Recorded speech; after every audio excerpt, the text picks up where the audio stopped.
You fool! Warren is dead.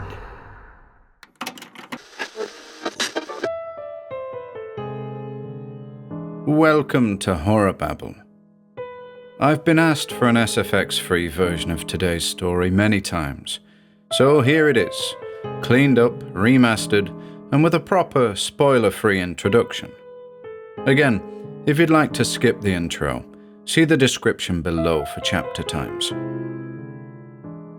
First published in 1907, Algernon Blackwood's The Willows is widely regarded as one of the finest supernatural tales in the English language, and a direct precursor to the cosmic horror genre. The story tells of two travelers on a canoeing trip down the Danube who become stranded on a remote island where the natural surroundings appear to exhibit unusual and almost sentient characteristics. What begins as a tale of isolation and natural unease soon transforms into something far more sinister, a terrifying encounter with forces beyond human comprehension.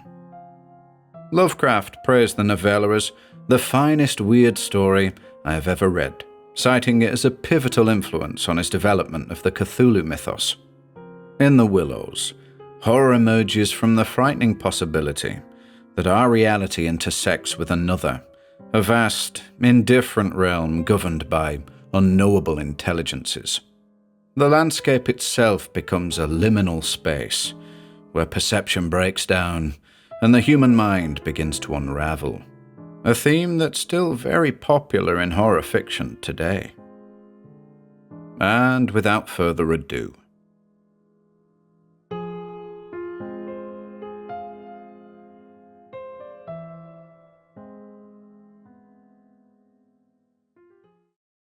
The Willows by Algernon Blackwood. 1. After leaving Vienna, and long before you come to Budapest, the Danube enters a region of singular loneliness and desolation, where its waters spread away on all sides, regardless of a main channel, and the country becomes a swamp for miles upon miles, covered by a vast sea of low willow bushes. On the big maps, this deserted area is painted in a fluffy blue, growing fainter in colour as it leaves the banks, and across it may be seen in large straggling letters the word Sumpf, meaning marshes. In high flood, this great acreage of sand, shingle beds, and willow-grown islands is almost topped by the water, but in normal seasons the bushes bend and rustle in the free winds, showing their silver leaves to the sunshine in an ever-moving plain of bewildering beauty. These willows never attain to the dignity of trees. They have no rigid trunks. They remain humble bushes with rounded tops and soft outline, swaying on slender stems that answer to the least pressure of the wind, supple as grasses, and so continually shifting that they somehow give the impression that the entire plain is moving and alive.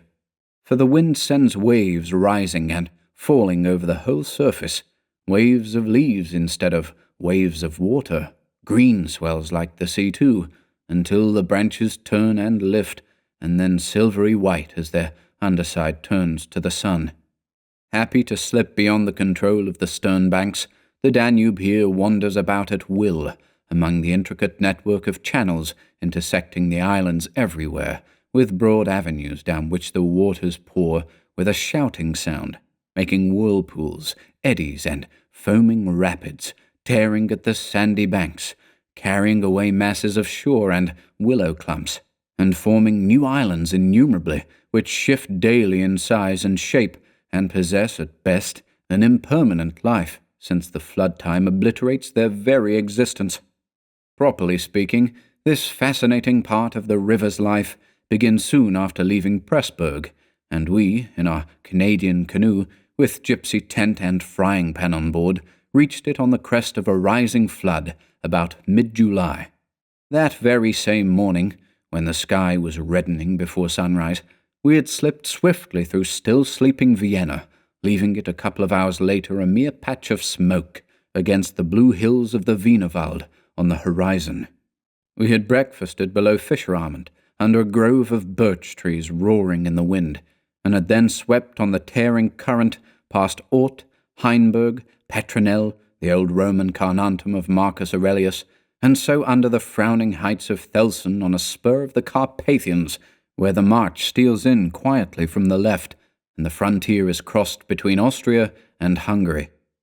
Racing along at 12 kilometers an hour soon took us well into Hungary, and the muddy waters, sure sign of flood, sent us aground on many a shingle bed, and twisted us like a cork in many a sudden belching whirlpool, before the towers of Pressburg, Hungarian Pozionia, showed against the sky, and then the canoe, leaping like a spirited horse, flew at top speed under the grey walls, negotiated safely the sunken chain of the Fliegende Brücke ferry, turned the corner sharply to the left, and plunged on yellow foam into the wilderness of islands, sandbanks, and swampland beyond, the land of the Willows.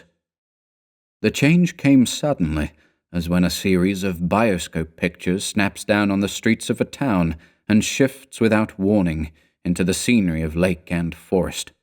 We entered the land of desolation on wings, and in less than half an hour there was neither boat nor fishing hut, nor red roof, nor any single sign of human habitation and civilization within sight.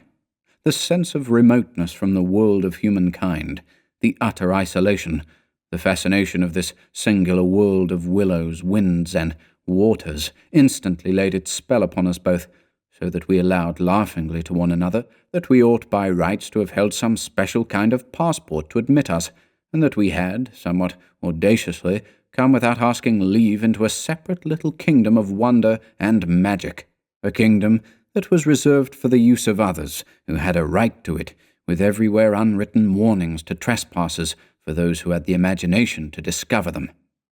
Though still early in the afternoon, the ceaseless buffetings of a most tempestuous wind made us feel weary, and we at once began casting about for a suitable camping ground for the night. But the bewildering character of the islands made landing difficult. The swirling flood carried us inshore and then swept us out again. The willow branches tore our hands as we seized them to stop the canoe, and we pulled many a yard of sandy bank into the water before at length we shot with a great sideways blow from the wind into a backwater and managed to beach the bows in a cloud of spray. Then we lay panting and laughing after our exertions on the hot yellow sand, sheltered from the wind, and in the full blaze of a scorching sun, a cloudless blue sky above, and an immense army of dancing, shouting willow bushes closing in from all sides, shining with spray and clapping their 1,000 little hands as though to applaud the success of our efforts. "What a river!" I said to my companion, thinking of all the way we had travelled from the source in the Black Forest, and how we had often been obliged to wade and push in the upper shallows at the beginning of June. "Won't stand much nonsense now, will it?"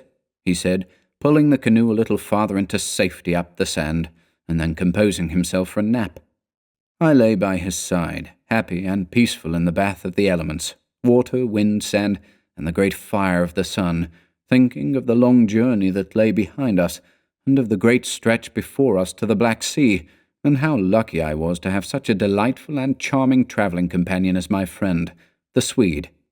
We had made many similar journeys together, but the Danube, more than any other river I knew, impressed us from the very beginning with its aliveness. From its tiny bubbling entry into the world among the pinewood gardens of Donaueschingen, until this moment when it began to play the great river game of losing itself among the deserted swamps, unobserved, unrestrained, it had seemed to us like following the groan of some living creature, sleepy at first, but later developing violent desires. As it became conscious of its deep soul, it rolled like some huge fluid being through all the countries we had passed, holding our little craft on its mighty shoulders, playing roughly with us sometimes, yet always friendly and well-meaning, till at length we had come inevitably to regard it as a great personage. How, indeed, could it be otherwise, since it told us so much of its secret life? At night we heard it singing to the moon as we lay in our tent, uttering that odd sibilant note peculiar to itself and said to be caused by the rapid tearing of the pebbles along its bed, so great is its hurrying speed. We knew, too, the voice of its gurgling whirlpools, suddenly bubbling up on a surface previously quite calm, the roar of its shallows and swift rapids, its constant steady thundering below all mere surface sounds, and that ceaseless tearing of its icy waters at the banks. How it stood up and shouted when the rains fell flat upon its face, and how its laughter roared out when the wind blew upstream and tried to stop its growing speed. We knew all its sounds and voices, its tumblings and foamings, its unnecessary splashing against the bridges, that self-conscious chatter when there were hills to look on, the affected dignity of its speech when it passed through the little towns, far too important to laugh, and all these faint, sweet whisperings when the sun caught it fairly in some slow curve and poured down upon it till the steam rose. It was full of tricks, too, in its early life before the great world knew it. There were places in the upper reaches among the Swabian forests, when yet the first whispers of its destiny had not reached it, where it elected to disappear through holes in the ground, to appear again on the other side of the porous limestone hills, and start a new river with another name, leaving, too, so little water in its own bed that we had to climb out and wade and push the canoe through miles of shallows. And a chief pleasure, in those early days of its irresponsible youth, was to lie low, like Brer Fox, just before the little turbulent tributaries came to join it from the Alps, and to refuse to acknowledge them when in, but to run for miles side by side, the dividing line well marked, the very levels different, the Danube utterly declining to recognize the newcomer. Below Passau, however, it gave up this particular trick, for there the inn comes in with a thundering power impossible to ignore, and so pushes and incommodes the parent river that there is hardly room for them in the long twisting gorge that follows, and the Danube is shoved this way and that against the cliffs, and forced to hurry itself with great waves and much dashing to and fro, in order to get through in time. And during the fight, our canoe slipped down from its shoulder to its breast, and had the time of its life among the struggling waves. But the inn taught the old river a lesson, and after Passau, it no longer pretended to ignore new arrivals.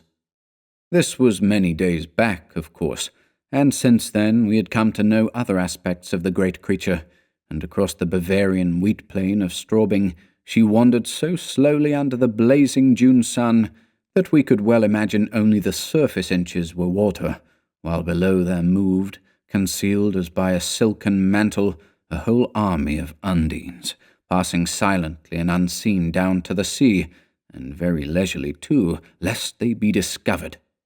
Much, too, we forgave her because of her friendliness to the birds and animals that haunted the shores. Cormorants lined the banks in lonely places in rows, like short black palings. Grey crows crowded the shingle beds.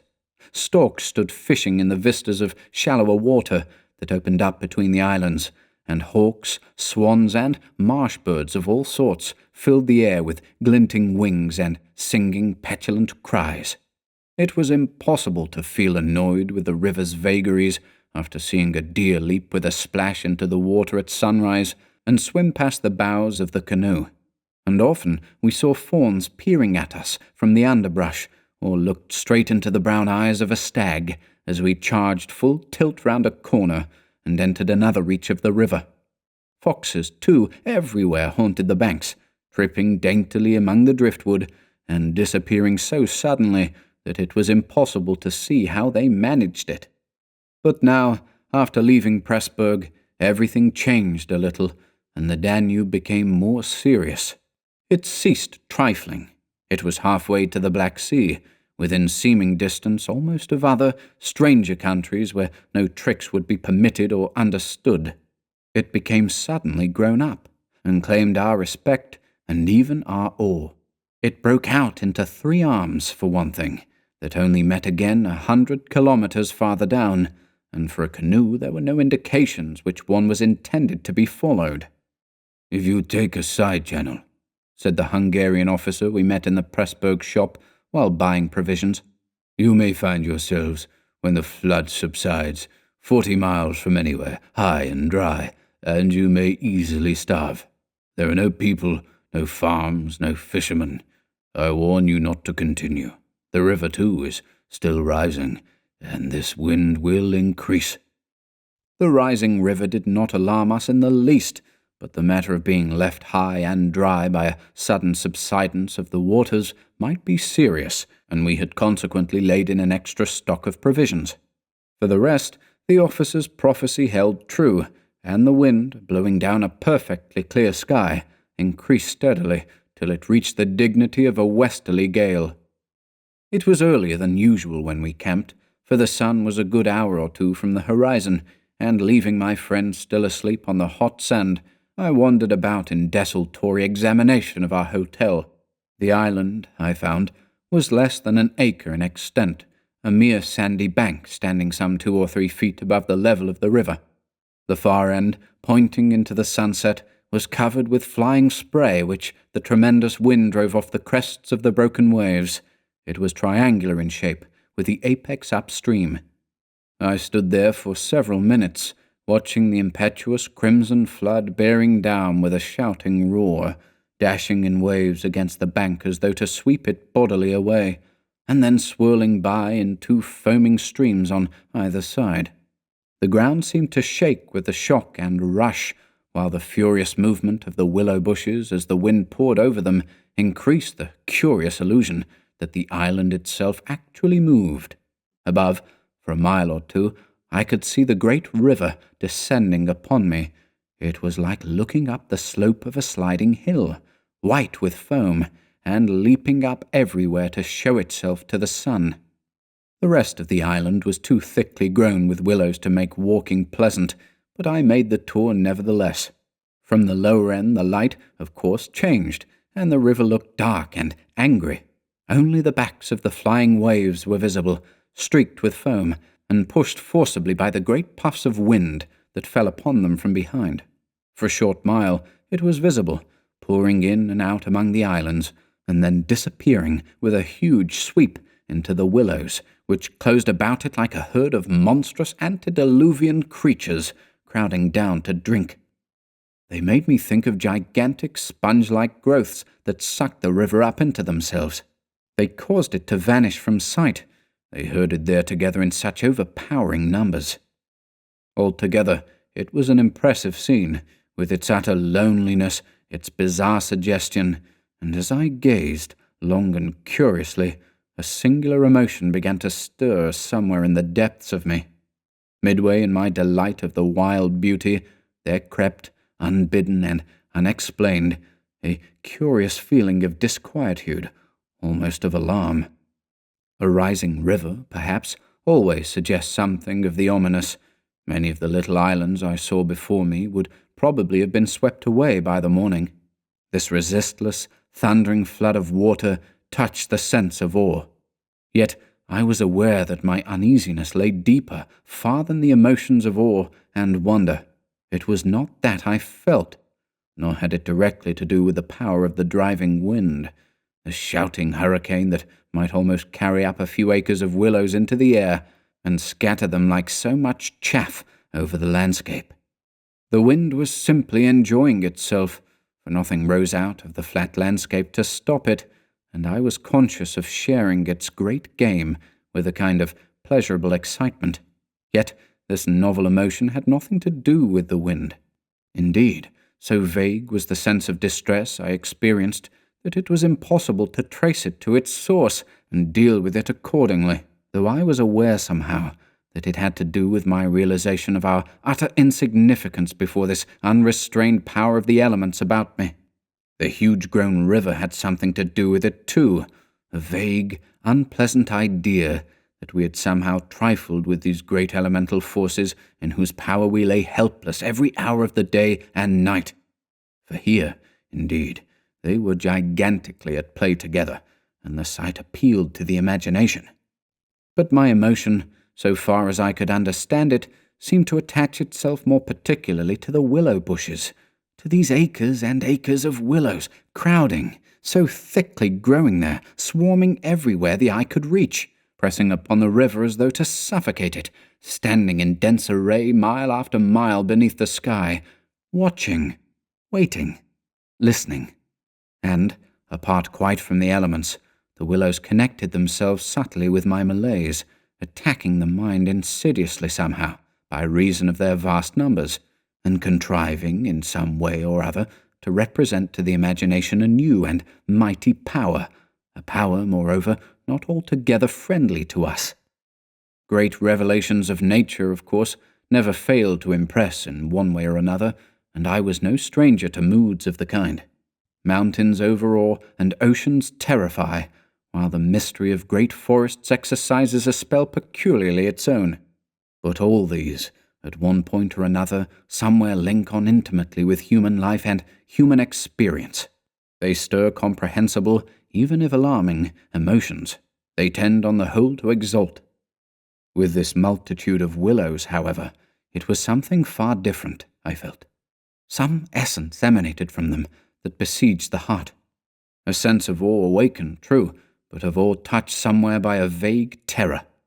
Their serried ranks, growing everywhere darker about me as the shadows deepened, moving furiously yet softly in the wind, woke in me the curious and unwelcome suggestion that we had trespassed here upon the borders of an alien world, a world where we were intruders, a world where we were not wanted or invited to remain, where we ran grave risks, perhaps. The feeling, however, though it refused to yield its meaning entirely to analysis, did not at the time trouble me by passing into menace. Yet it never left me quite, even during the very practical business of putting up the tent in a hurricane of wind and building a fire for the stew-pot. It remained just enough to bother and perplex, and to rob a most delightful camping ground of a good portion of its charm. To my companion, however, I said nothing, for he was a man I considered devoid of imagination. In the first place, I could never have explained to him what I meant, and in the second, he would have laughed stupidly at me if I had. There was a slight depression in the centre of the island, and here we pitched the tent. The surrounding willows broke the wind a bit. "A poor camp," observed the imperturbable Swede when at last the tent stood upright. "No stones and precious little firewood. I'm for moving on early tomorrow, eh? This sand won't hold anything." But the experience of a collapsing tent at midnight had taught us many devices, and we made the cosy gypsy house as safe as possible, and then set about collecting a store of wood to last till bedtime. Willow bushes dropped no branches, and driftwood was our only source of supply. We hunted the shores pretty thoroughly. Everywhere the banks were crumbling as the rising flood tore at them and carried away great portions with a splash and a gurgle. "The island's much smaller than when we landed," said the accurate Swede. "It won't last long at this rate. We'd better drag the canoe close to the tent and be ready to start at a moment's notice.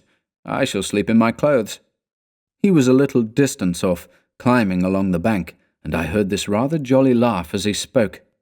"By Jove!"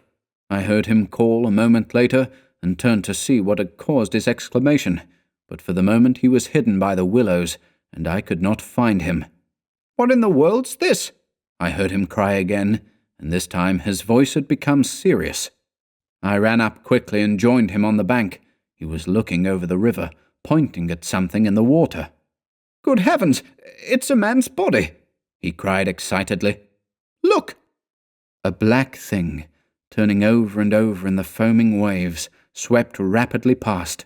It kept disappearing and coming up to the surface again. It was about 20 feet from the shore, and just as it was opposite to where we stood, it lurched round and looked straight at us. We saw its eyes reflecting the sunset and gleaming an odd yellow as the body turned over. Then it gave a swift, gulping plunge and dived out of sight in a flash. "An otter, by gad!" we exclaimed in the same breath, laughing. It was an otter, alive, and out on the hunt, yet it had looked exactly like the body of a drowned man, turning helplessly in the current. Far below it came to the surface once again, and we saw its black skin, wet and shining in the sunlight. Then, too, just as we turned back, our arms full of driftwood, another thing happened to recall us to the riverbank. This time, it really was a man, and what was more, a man in a boat. Now, a small boat on the Danube was an unusual sight at any time, but here in this deserted region and at flood time, It was so unexpected as to constitute a real event. We stood and stared. Whether it was due to the slanting sunlight or the refraction from the wonderfully illumined water, I cannot say, but whatever the cause, I found it difficult to focus my sight properly upon the flying apparition.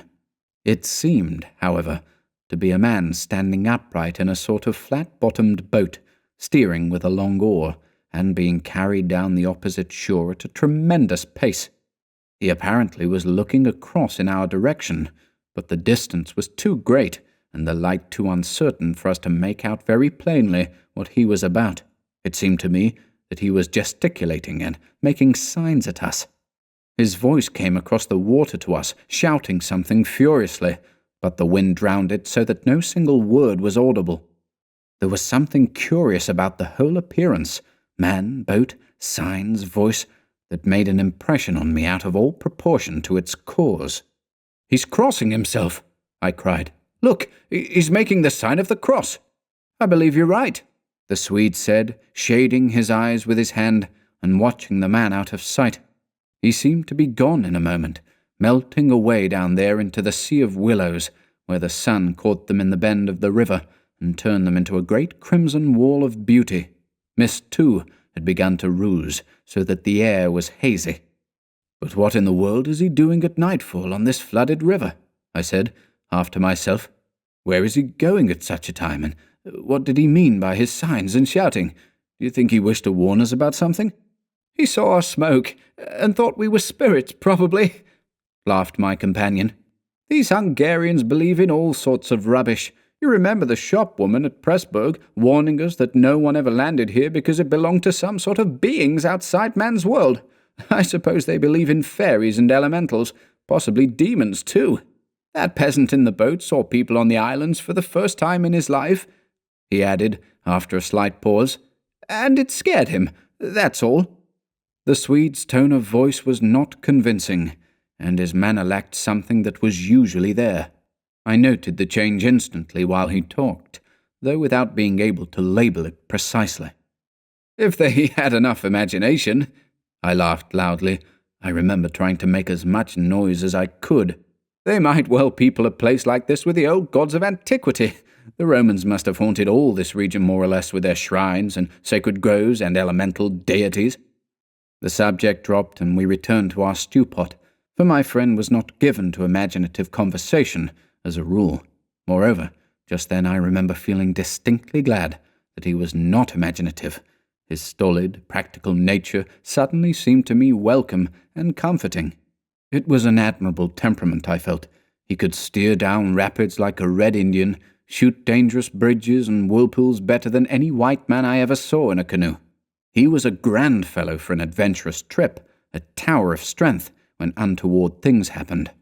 I looked at his strong face and light curly hair as he staggered along under his pile of driftwood, twice the size of mine, and I experienced a feeling of relief.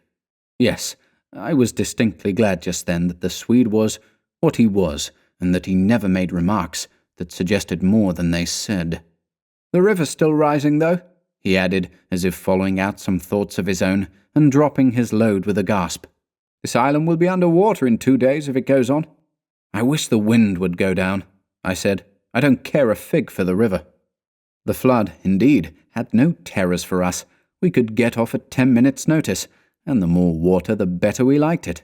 It meant an increasing current, and the obliteration of the treacherous shingle beds that so often threatened to tear the bottom out of our canoe.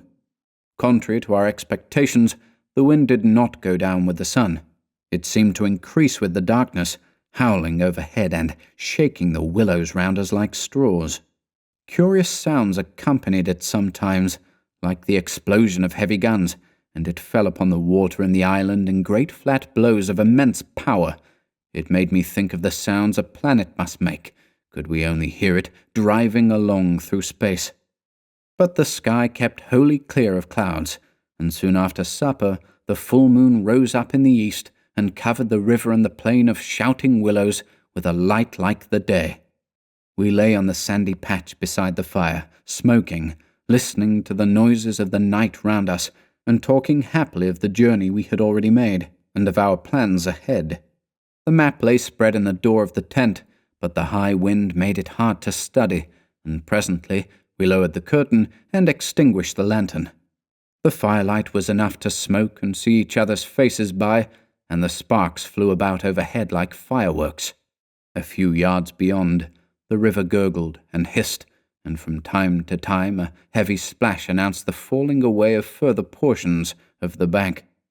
Our talk, I noticed, had to do with the faraway scenes and incidents of our first camps in the Black Forest, or of other subjects altogether remote from the present setting, for neither of us spoke of the actual moment more than was necessary, almost as though we had agreed tacitly to avoid discussion of the camp and its incidents. Neither the otter nor the boatman, for instance, received the honour of a single mention, though ordinarily these would have furnished discussion for the greater part of the evening. They were, of course, distinct events in such a place. The scarcity of wood made it a business to keep the fire going, for the wind that drove the smoke in our faces wherever we sat helped at the same time to make a forced draught. We took it in turn to make some foraging expeditions into the darkness, and the quantity the Swede brought back always made me feel that he took an absurdly long time finding it, for the fact was I did not care much about being left alone, and yet it always seemed to be my turn to grub about among the bushes or scramble along the slippery banks in the moonlight. The long day's battle with wind and water, such wind and such water, had tired us both, and an early bed was the obvious programme. Yet neither of us made the move for the tent. We lay there, tending the fire, talking in desultory fashion, peering about us into the dense willow bushes, and listening to the thunder of wind and river. The loneliness of the place had entered our very bones, and silence seemed natural, for after a bit the sound of our voices became a trifle unreal and forced. Whispering would have been the fitting mode of communication, I felt, and the human voice, always rather absurd amid the roar of the elements, now carried with it something almost illegitimate. It was like talking out loud in church, or in some place where it was not lawful, perhaps not quite safe to be overheard. The eeriness of this lonely island, set among a million willows, swept by a hurricane, and surrounded by hurrying deep waters, touched us both, I fancy.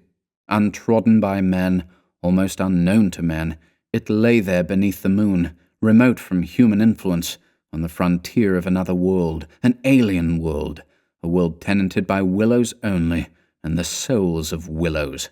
And we, in our rashness, had dared to invade it, even to make use of it. Something more than the power of its mystery stirred in me as I lay on the sand, feet to fire, and peered up through the leaves at the stars. For the last time, I rose to get firewood. "When this is burnt up," I said firmly, "I shall turn in," and my companion watched me lazily as I moved off into the surrounding shadows. For an unimaginative man, I thought he seemed unusually receptive that night, unusually open to suggestion of things other than sensory. He too was touched by the beauty and loneliness of the place.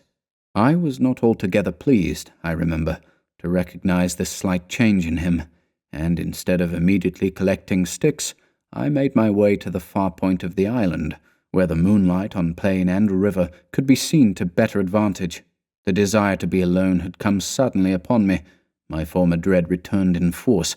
There was a vague feeling in me I wished to face and probe to the bottom. When I reached the point of sand jutting out among the waves, the spell of the place descended upon me with a positive shock.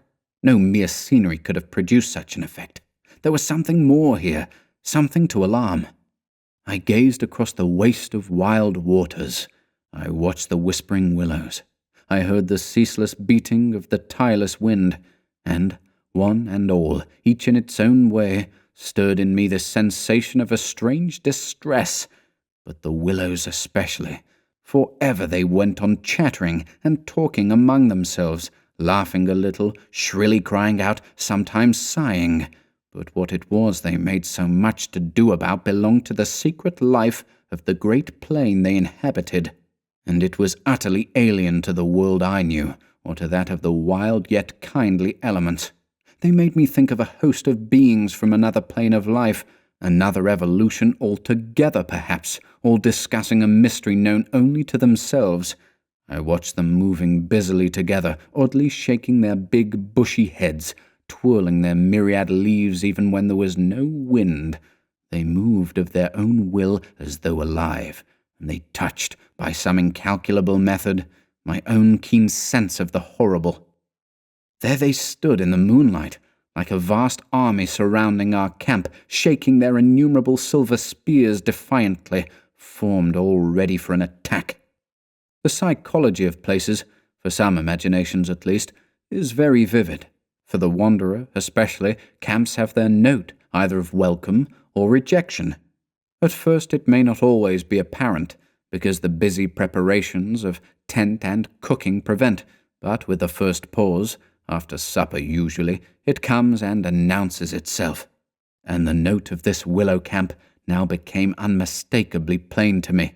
We were interlopers, trespassers. We were not welcomed. The sense of unfamiliarity grew upon me as I stood there watching. We touched the frontier of a region where our presence was resented. For a night's lodging we might perhaps be tolerated, but for a prolonged and inquisitive stay, no, by all the gods of the trees and wilderness, no. We were the first human influences upon this island, and we were not wanted. The Willows were against us.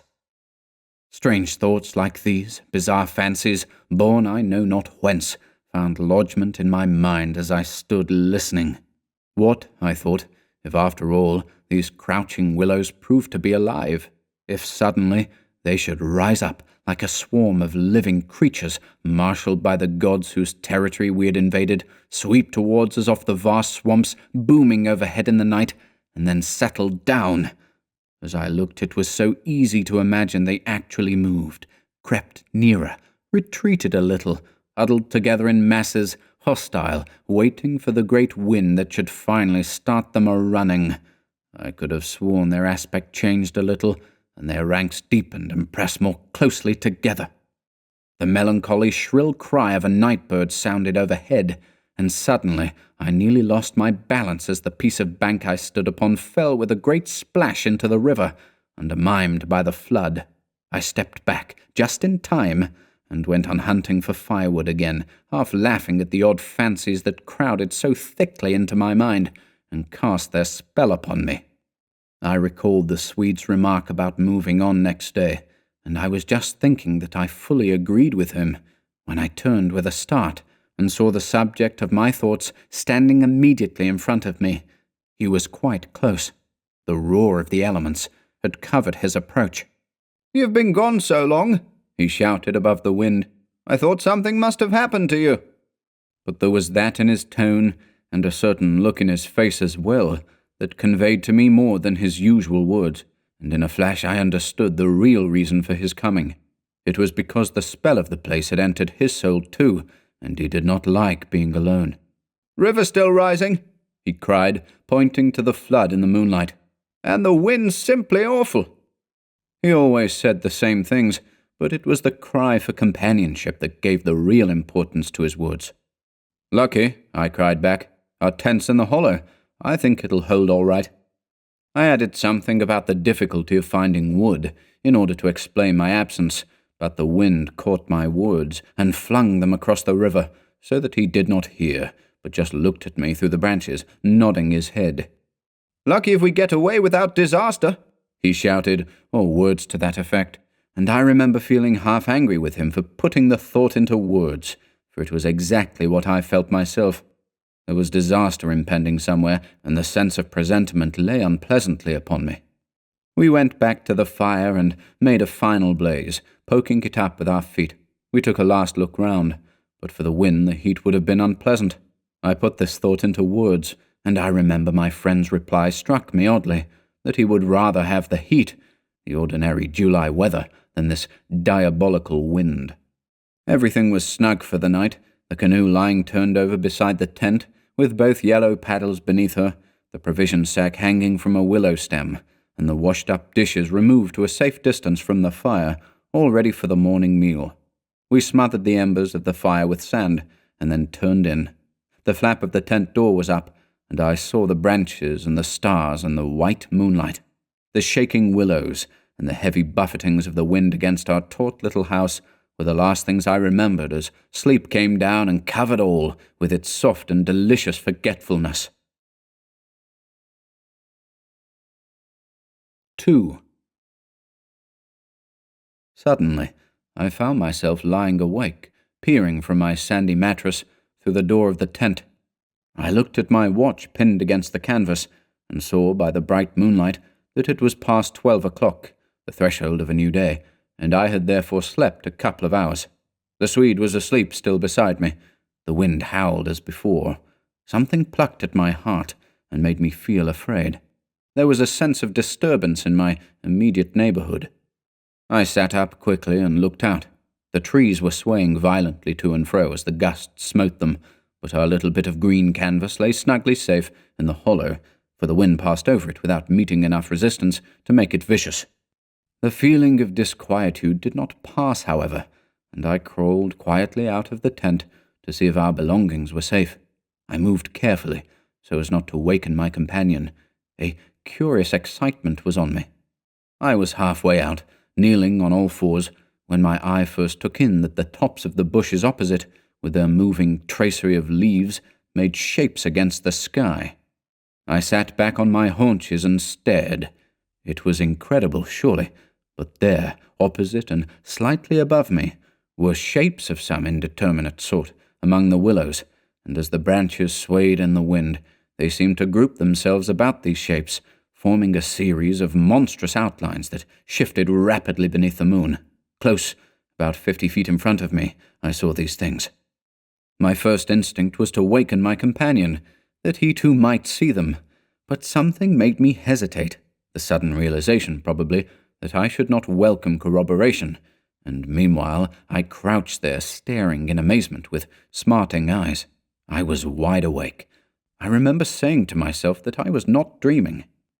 They first became properly visible, these huge figures, just within the tops of the bushes, immense, bronze-coloured, moving, and wholly independent of the swaying of the branches.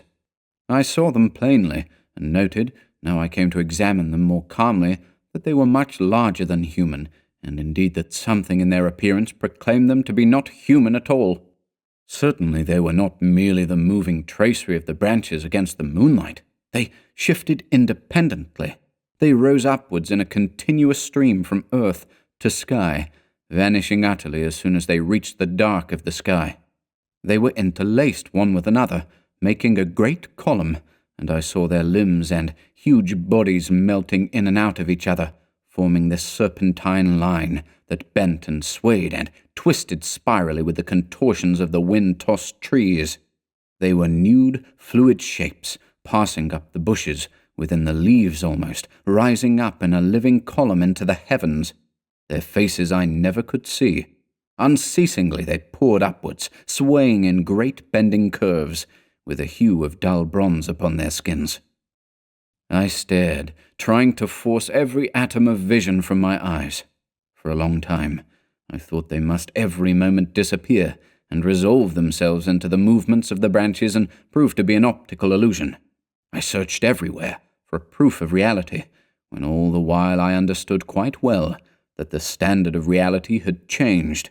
For the longer I looked, the more certain I became that these figures were real and living, though perhaps not according to the standards that the camera and the biologist would insist upon.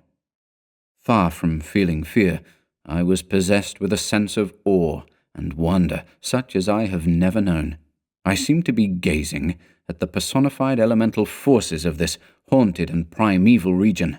Our intrusion had stirred the powers of the place into activity. It was we who were the cause of the disturbance, and my brain filled to bursting with stories and legends of the spirits and deities of places that have been acknowledged and worshipped by men in all ages of the world's history. But before I could arrive at any possible explanation, something impelled me to go farther out, and I crept forward on the sand and stood upright. I felt the ground, still warm under my bare feet. The wind tore at my hair and face, and the sound of the river burst upon my ears, with a sudden roar. These things, I knew, were real, and proved that my senses were acting normally. Yet the figure still rose from earth to heaven, silent, majestically, in a great spiral of grace and strength that overwhelmed me at length with a genuine, deep emotion of worship. I felt that I must fall down and worship, absolutely worship. Perhaps in another minute I might have done so, when a gust of wind swept against me with such force that it blew me sideways, and I nearly stumbled and fell. It seemed to shake the dream violently out of me. At least it gave me another point of view somehow. The figure still remained, still ascended into heaven from the heart of the night, but my reason at last began to assert itself. It must be a subjective experience, I argued, none the less real for that, but still subjective. The moonlight and the branches combined to work out these pictures upon the mirror of my imagination, and for some reason I projected them outwards and made them appear objective. I knew this must be the case, of course. I took courage and began to move forward across the open patches of sand. By Jove, though, was it all hallucination? Was it merely subjective? Did not my reason argue in the old futile way from the little standard of the known? I only know that great column of figures ascended darkly into the sky for what seemed a very long period of time, and with a very complete measure of reality, as most men are accustomed to gauge reality. Then suddenly they were gone. And, once they were gone, and the immediate wonder of their great presence had passed, fear came down upon me with a cold rush. The esoteric meaning of this lonely and haunted region suddenly flamed up within me, and I began to tremble dreadfully.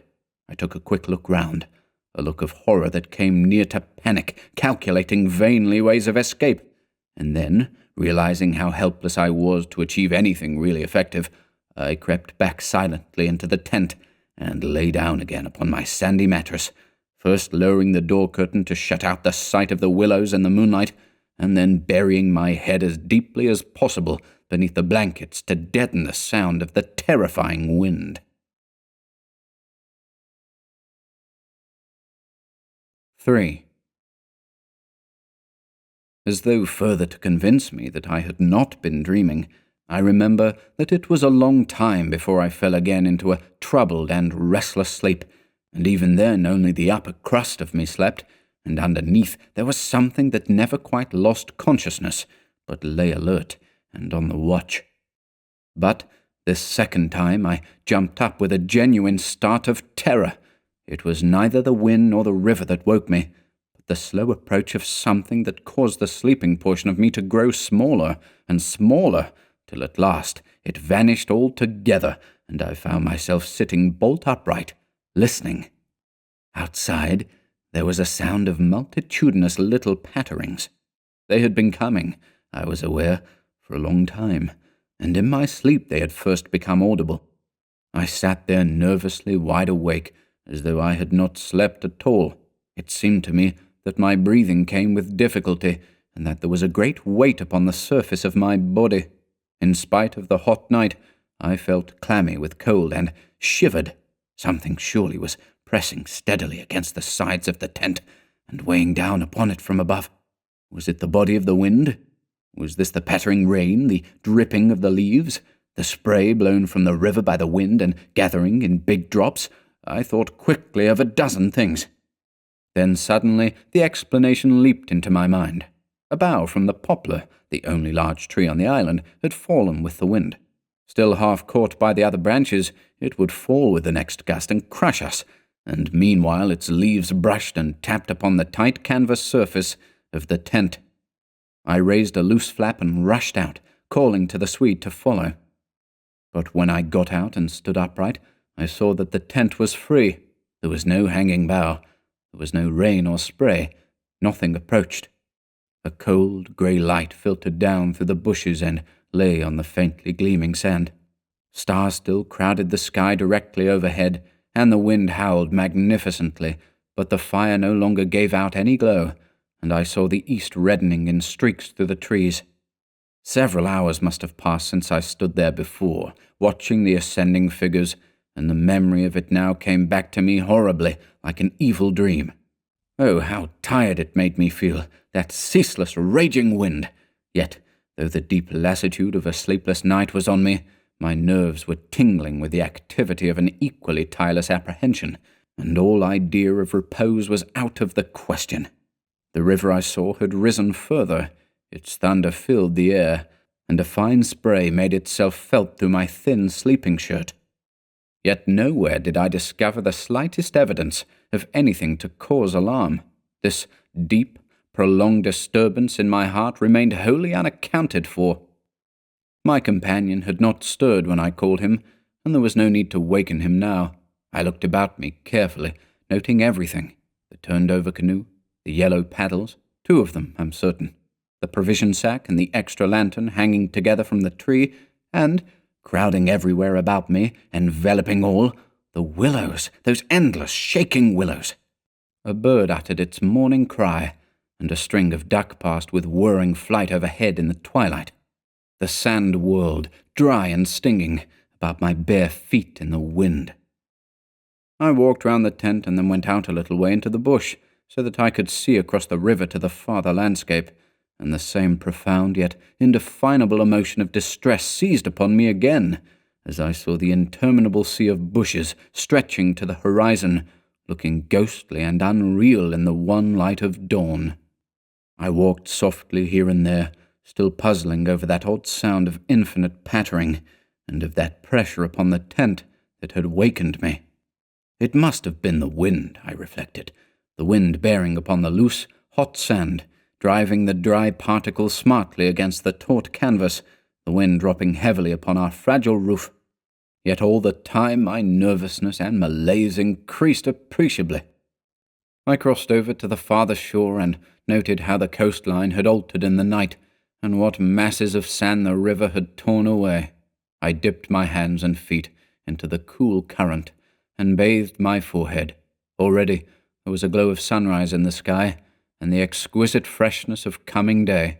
On my way back, I passed purposely beneath the very bushes where I had seen the column of figures rising into the air, and midway among the clumps I suddenly found myself overtaken by a sense of vast terror. From the shadows, a large figure went swiftly by. Someone passed me, as sure as ever man did. It was a great staggering blow from the wind that helped me forward again, and once out in the more open space, the sense of terror diminished strangely. The winds were about and walking, I remember saying to myself, for the winds often move like great presences under the trees, and altogether the fear that hovered about me was such an unknown and immense kind of fear, so unlike anything I had ever felt before, that it woke a sense of awe and wonder in me that did much to counteract its worst effects. And when I reached a high point in the middle of the island from which I could see the wide stretch of river, crimson in the sunrise, the whole magical beauty of it all was so overpowering that a sort of wild yearning woke in me, and almost brought a cry up into the throat.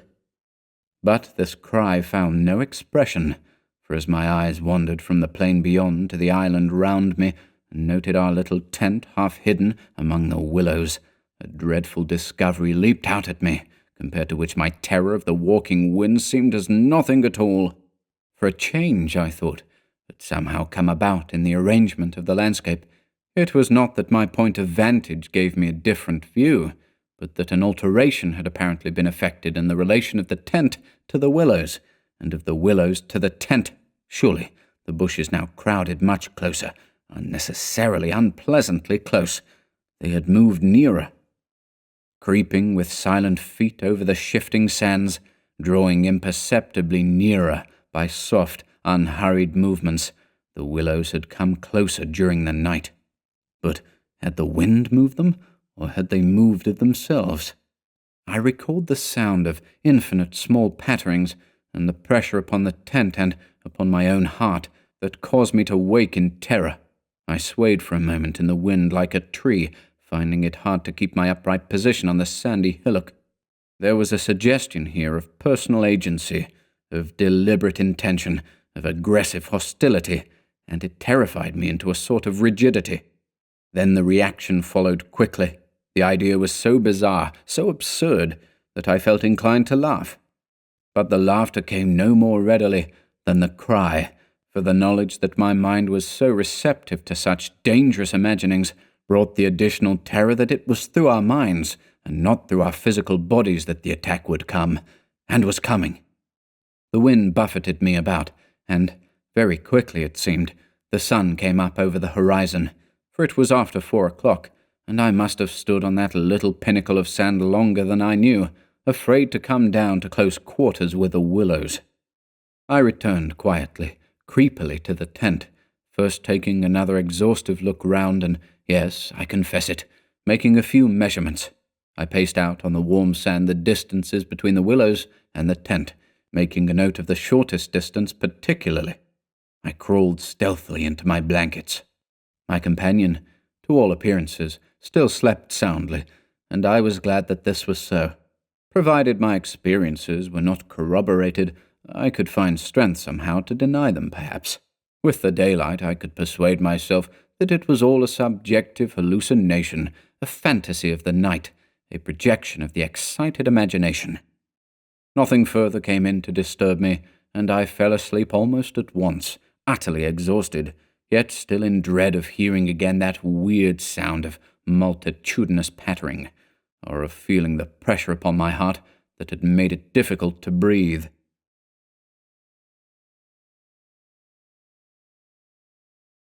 4. The sun was high in the heavens when my companion woke me from a heavy sleep and announced that the porridge was cooked and there was just time to bathe. The grateful smell of frizzling bacon entered the tent door. "River still rising," he said, "and several islands out in midstream have disappeared altogether. Our own island's much smaller." "Any wood left?" I asked sleepily. "The wood in the island will finish tomorrow in a dead heat," he laughed. "But there's enough to last us till then." I plunged in from the point of the island, which had indeed altered a lot in size and shape during the night, and was swept down in a moment to the landing place opposite the tent. The water was icy, and the banks flew by like the country from an express train. Bathing under such conditions was an exhilarating operation, and the terror of the night seemed cleansed out of me by a process of evaporation in the brain. The sun was blazing hot, not a cloud showed itself anywhere. The wind, however, had not abated one little jot.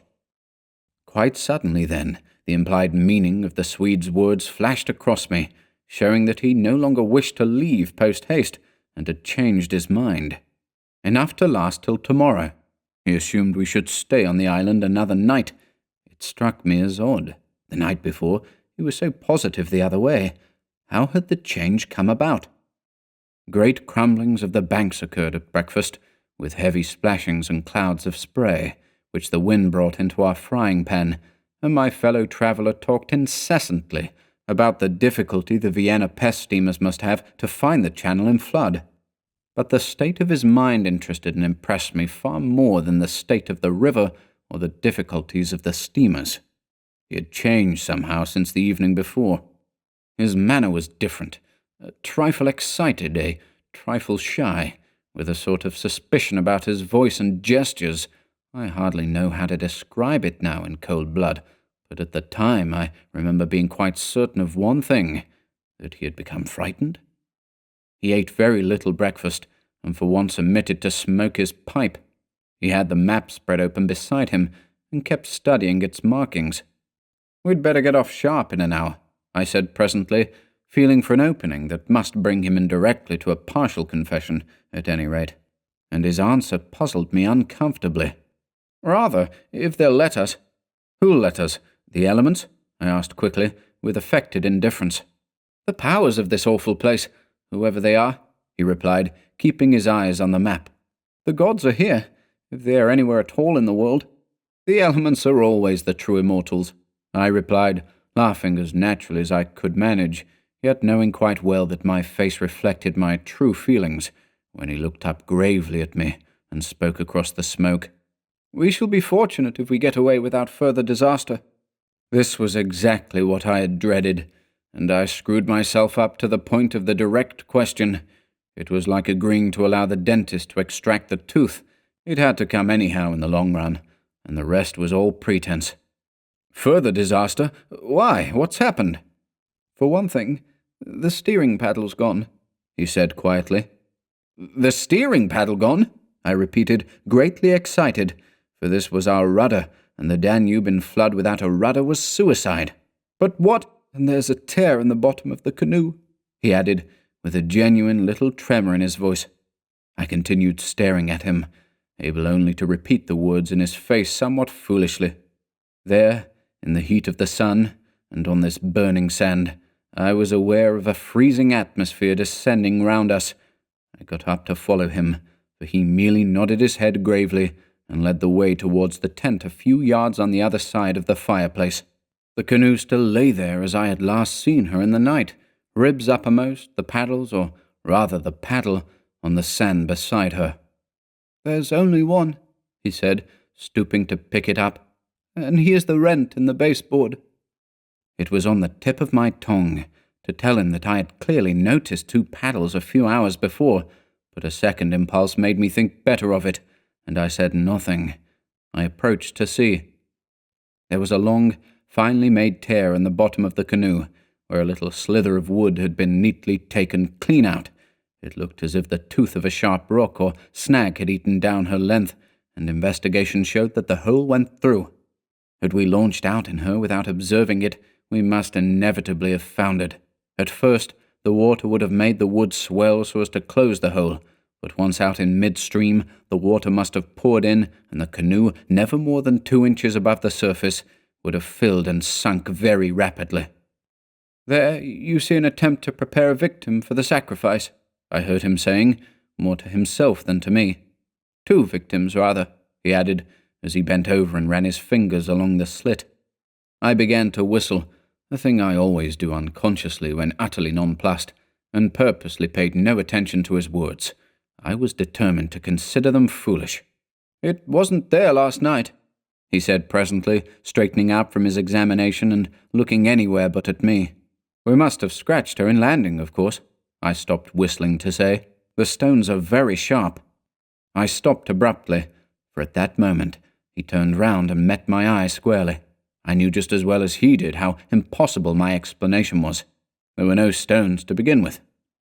"And then there's this to explain too," he added quietly, handing me the paddle and pointing to the blade. A new and curious emotion spread freezingly over me as I took and examined it. The blade was scraped down all over, beautifully scraped, as though someone had sandpapered it with care, making it so thin that the first vigorous stroke must have snapped it off at the elbow. "One of us walked in his sleep and did this thing," I said feebly, or it has been filed by the constant stream of sand particles blown against it by the wind, perhaps. "Ah," said the Swede, turning away, laughing a little. "You can explain everything. The same wind that caught the steering paddle and flung it so near the bank that it fell in with the next lump that crumbled," I called out after him, absolutely determined to find an explanation for everything he showed me. "I see," he shouted back, turning his head to look at me, before disappearing among the willow bushes. Once alone with these perplexing evidences of personal agency, I think my first thoughts took the form of, one of us must have done this thing, and it certainly was not I. But my second thought decided how impossible it was to suppose, under all the circumstances, that either of us had done it. That my companion, the trusted friend of a dozen similar expeditions, could have knowingly had a hand in it, was a suggestion not to be entertained for a moment. Equally absurd seemed the explanation that this imperturbable and densely practical nature had suddenly become insane, and was busied with insane purposes. Yet the fact remained that what disturbed me most, and kept my fear actively alive even in this blaze of sunshine and wild beauty, was the clear certainty that some curious alteration had come about in his mind, that he was nervous, timid, suspicious, aware of goings-on he did not speak about, watching a series of secret and hitherto unmentionable events, waiting, in a word, for a climax that he expected, and, I thought, expected very soon. This grew up in my mind intuitively. I hardly knew how. I made a hurried examination of the tent and its surroundings, but the measurements of the night remained the same. There were deep hollows formed in the sand I now noticed for the first time, basin-shaped, and of various depths and sizes, varying from that of a teacup to a large bowl. The wind, no doubt, was responsible for these miniature craters, just as it was for lifting the paddle and tossing it towards the water. The rent in the canoe was the only thing that seemed quite inexplicable, and, after all, it was conceivable that a sharp point had caught it when we landed. The examination I made of the shore did not assist this theory, but all the same I clung to it with that diminishing portion of my intelligence which I called my reason. An explanation of some kind was an absolute necessity, just as some working explanation of the universe is necessary, however absurd, to the happiness of every individual who seeks to do his duty in the world and face the problems of life. This simile seemed to me at the time an exact parallel. I at once set the pitch melting, and presently the Swede joined me at the work, though under the best conditions in the world the canoe could not be safe for travelling till the following day. I drew his attention casually to the hollows in the sand. "Yes," he said, "I know. They're all over the island, but you can explain them, no doubt." "Wind, of course," I answered without hesitation. "Have you never watched those little whirlwinds in the street that twist and twirl everything into a circle? This sand's loose enough to yield, that's all." He made no reply, and we worked on in silence for a bit. I watched him surreptitiously all the time, and I had an idea he was watching me. He seemed, too, to be always listening attentively to something I could not hear, or perhaps for something that he expected to hear, for he kept turning about and staring into the bushes, and up into the sky, and out across the water, where it was visible through the openings among the willows. Sometimes he even put his hand to his ear and held it there for several minutes. He said nothing to me, however, about it, and I asked no questions. And meanwhile, as he mended that torn canoe with the skill and address of a Red Indian, I was glad to notice his absorption in the work, for there was a vague dread in my heart that he would speak of the changed aspect of the willows. And, if he had noticed that, my imagination could no longer be held a sufficient explanation of it. At length, after a long pause, he began to talk. "Queer thing," he added, in a hurried sort of voice, as though he wanted to say something and get it over. "Queer thing, I mean about that otter last night."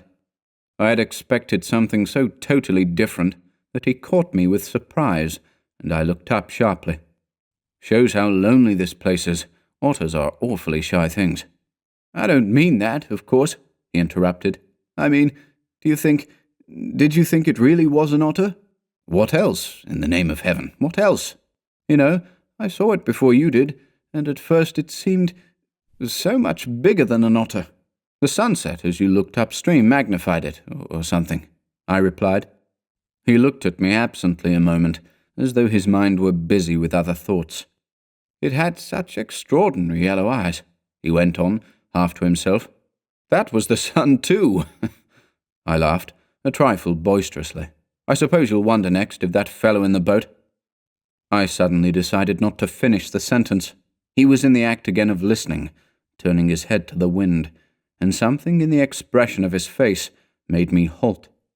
The subject dropped, and we went on with our caulking. Apparently, he had not noticed my unfinished sentence. 5 minutes later, however, he looked at me across the canoe, the smoking pitch in his hand, his face exceedingly grave. "I did rather wonder, if you want to know," he said slowly, "what that thing in the boat was. I remember thinking at the time it was not a man. The whole business seemed to rise quite suddenly out of the water." I laughed again boisterously in his face, but this time there was impatience, and a strain of anger too in my feeling. "Look here now," I cried. "This place is quite queer enough, without going out of our way to imagine things. That boat was an ordinary boat, and the man in it was an ordinary man, and they were both going downstream as fast as they could lick, and that otter was an otter, so don't let's play the fool about it." He looked steadily at me with the same grave expression. He was not in the least annoyed. I took courage from his silence. "And for heaven's sake," I went on, "don't keep pretending you hear things, because it only gives me the jumps, and there's nothing to hear but the river and this cursed old thundering wind." "You fool!" he answered in a low, shocked voice. "You utter fool! That's just the way all victims talk, as if you didn't understand just as well as I do." He sneered with scorn in his voice and a sort of resignation. "The best thing you can do is to keep quiet and try to hold your mind as firm as possible. This feeble attempt at self-deception only makes the truth harder when you're forced to meet it." My little effort was over, and I found nothing more to say, for I knew quite well his words were true, and that I was the fool, not he. Up to a certain stage in the adventure, he kept ahead of me easily, and I think I felt annoyed to be out of it, to be thus proved less psychic, less sensitive than himself to these extraordinary happenings, and half ignorant all the time of what was going on under my very nose. He knew from the very beginning, apparently, but at the moment I wholly missed the point of his words about the necessity of there being a victim, and that we ourselves were destined to satisfy the want. I dropped all pretense thenceforward, but thenceforward likewise my fear increased steadily to the climax. "But you're quite right about one thing," he added, before the subject passed, "and that is that we're wiser not to talk about it, or even to think about it, because what one thinks finds expression in words, and what one says happens." That afternoon, while the canoe dried and hardened, we spent trying to fish, testing the leak, collecting wood, and watching the enormous flood of rising water. Masses of driftwood swept near our shores sometimes, and we fished for them with long willow branches. The island grew perceptibly smaller, as the banks were torn away with great gulps and splashes. The weather kept brilliantly fine till about 4 o'clock, and then, for the first time for 3 days, the wind showed signs of abating. Clouds began to gather in the southwest, spreading thence slowly over the sky. This lessening of the wind came as a great relief, for the incessant roaring, banging, and thundering had irritated our nerves. Yet the silence that came about 5 o'clock, with its sudden cessation, was in a manner quite as oppressive. The booming of the river had everything in its own way then. It filled the air with deep murmurs, more musical than the wind noises, but infinitely more monotonous. The wind held many notes, rising, falling, always beating out some sort of great elemental tune, whereas the river song lay between 3 notes at most, dull pedal notes that held a lugubrious quality foreign to the wind, and somehow seemed to me, in my then nervous state, to sound wonderfully well the music of doom. It was extraordinary, too, how the withdrawal suddenly of bright sunlight took everything out of the landscape that made for cheerfulness, and since this particular landscape had already managed to convey the suggestion of something sinister, the change of course was all the more unwelcome and noticeable. For me, I know, the darkening outlook became distinctly more alarming, and I found myself more than once calculating how soon after sunset the full moon would get up in the east, and whether the gathering clouds would greatly interfere with her lighting of the little island. With this general hush of the wind, though it still indulged in occasional brief gusts, the river seemed to me to grow blacker, the willows to stand more densely together. The latter, too, kept up a sort of independent movement of their own, rustling among themselves when no wind stirred, and shaking oddly from the roots upwards. When common objects in this way become charged with the suggestion of horror, they stimulate the imagination far more than things of unusual appearance, and these bushes, crowding, huddled about us, assume for me in the darkness a bizarre grotesquerie of appearance that lent to them somehow the aspect of purposeful and living creatures. Their very ordinariness, I felt, masked what was malignant and hostile to us. The forces of the region drew nearer with the coming of night. They were focusing upon our island, and more particularly upon ourselves. For thus, somehow, in the terms of the imagination, did my really undescribable sensations in this extraordinary place present themselves. I had slept a good deal in the early afternoon, and had thus recovered somewhat from the exhaustion of a disturbed night, but this only served apparently to render me more susceptible than before to the obsessing spell of the haunting. I fought against it, laughing at my feelings as absurd and childish, with very obvious physiological explanations, yet, in spite of every effort, they gained in strength upon me, so that I dreaded the night as a child lost in a forest must dread the approach of darkness. The canoe we had carefully covered with a waterproof sheet during the day, and the one remaining paddle had been securely tied by the Swede to the base of a tree, lest the wind should rob us of that too. From 5 o'clock onwards, I busied myself with a stew-pot and preparations for dinner, it being my turn to cook that night. We had potatoes, onions, bits of bacon fat to add flavour, and a general thick residue from former stews at the bottom of the pot. With black bread broken up into it, the result was most excellent, and it was followed by a stew of plums with sugar and a brew of strong tea with dried milk. A good pile of wood lay close at hand, and the absence of wind made my duties easy. My companion sat lazily watching me, dividing his attentions between cleaning his pipe and giving useless advice, an admitted privilege of the off-duty man. He had been very quiet all the afternoon, engaged in recorking the canoe, strengthening the tent ropes, and fishing for driftwood while I slept. No more talk about undesirable things had passed between us, and I think his only remarks had to do with the gradual destruction of the island, which he declared was not fully a third smaller than when we first landed. The pot had just begun to bubble when I heard his voice calling to me from the bank, where he had wandered away without my noticing. I ran up. "Come and listen," he said, "and see what you make of it." He held his hand cupwise to his ear, as so often before. "Now, do you hear anything?" he asked, watching me curiously. We stood there, listening attentively together. At first, I heard only the deep note of the water and the hissings rising from its turbulent surface. The willows, for once, were motionless and silent. Then a sound began to reach my ears faintly, a peculiar sound, something like the humming of a distant gong. It seemed to come across to us in the darkness from the waste of swamps and willows opposite. It was repeated at regular intervals, but it was certainly neither the sound of a bell nor the hooting of a distant steamer. I can liken it to nothing so much as to the sound of an immense gong suspended far up in the sky, repeating incessantly its muffled metallic note, soft and musical, as it was repeatedly struck. My heart quickened as I listened. "I've heard it all day," said my companion. "While you slept this afternoon, it came all round the island. I hunted it down, but could never get near enough to localize it correctly.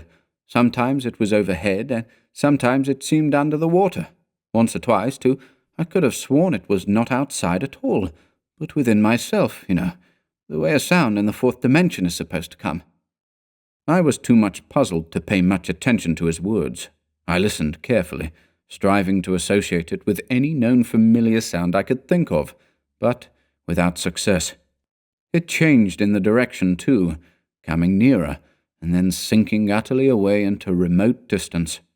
I cannot say that it was ominous in quality, because to me it seemed distinctly musical, yet I must admit it set going a distressing feeling that made me wish I had never heard it.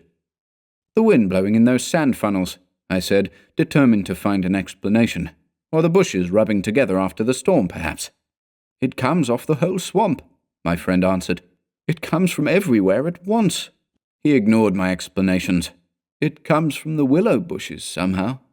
"But now the wind has dropped," I objected. "The willows can hardly make a noise by themselves, can they?" His answer frightened me, first because I had dreaded it, and secondly because I knew intuitively it was true. "It is because the wind has dropped we now hear it. It was drowned before. It is the cry, I believe, of the—" I dashed back to the fire, warned by the sound of bubbling that the stew was in danger, but determined at the same time to escape further conversation. I was resolute, if possible, to avoid the exchanging of views. I dreaded, too, that he would begin about the gods or the elemental forces, or something else disquieting, and I wanted to keep myself well in hand for what might happen later. There was another night to be faced before we escaped from this distressing place, and there was no knowing yet what it might bring forth. "Come and cut up bread for the pot," I called to him, vigorously stirring the appetizing mixture. That stew-pot held sanity for us both, and the thought made me laugh. He came over slowly and took the provision sack from the tree, fumbling in its mysterious depths, and then emptying the entire contents upon the ground sheet at his feet. "Hurry up," I cried. "It's boiling." The Swede burst out into a roar of laughter that startled me. It was forced laughter, not artificial exactly, but mirthless. There's nothing here," he shouted, holding his sides. "Bread, I mean. It's gone. There is no bread. They've taken it." I dropped the long spoon and ran up. Everything the sack had contained lay upon the ground sheet, but there was no loaf. The whole dead weight of my growing fear fell upon me and shook me. Then I burst out laughing too. It was the only thing to do, and the sound of my laughter also made me understand his. The strain of psychical pressure caused it, this explosion of unnatural laughter in both of us. It was an effort of repressed forces to seek relief. It was a temporary safety valve. And with both of us, it ceased quite suddenly. "How criminally stupid of me!" I cried, still determined to be consistent and find an explanation. "I clean forgot to buy a loaf at Pressburg. That chattering woman put everything out of my head, and I must have left it lying on the counter, or the oatmeal, too, is much less than it was this morning," the Swede interrupted. Why in the world need he draw attention to it? I thought angrily. "There's enough for tomorrow," I said, stirring vigorously, "and we can get lots more at Comorn or Gran. In 24 hours we shall be miles from here." "I hope so. To God," he muttered, putting the things back into the sack. "Unless we're claimed first as victims for the sacrifice," he added with a foolish laugh. He dragged the sack into the tent, for safety's sake, I suppose, and I heard him mumbling to himself, but so indistinctly that it seemed quite natural for me to ignore his words. Our meal was beyond question a gloomy one, and we ate it almost in silence, avoiding one another's eyes, and keeping the fire bright. Then we washed up and prepared for the night, and, once smoking, our minds unoccupied with any definite duties, the apprehension I had felt all day long became more and more acute. It was not then active fear, I think, but the very vagueness of its origin distressed me far more than if I had been able to tick it and face it squarely.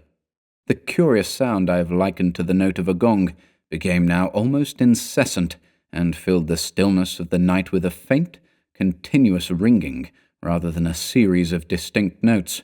At one time it was behind, and at another time in front of us. Sometimes I fancied it came from the bushes on our left, and then again from the clumps on our right. More often it hovered directly overhead like the whirring of wings. It was really everywhere at once, behind, in front, at our sides and over our heads, completely surrounding us. The sound really defies description, but nothing within my knowledge is like that ceaseless muffled humming rising off the deserted world of swamps and willows. We sat smoking in comparative silence, the strain growing every minute greater. The worst feature of the situation seemed to me that we did not know what to expect, and could therefore make no sort of preparation by way of defense. We could anticipate nothing. My explanations made in the sunshine, moreover, now came to haunt me with their foolish and wholly unsatisfactory nature, and it was more and more clear to us that some kind of plain talk with my companion was inevitable, whether I liked it or not. After all, we had to spend the night together, and to sleep in the same tent side by side. I saw that I could not get along much longer without the support of his mind, and for that, of course, plain talk was imperative.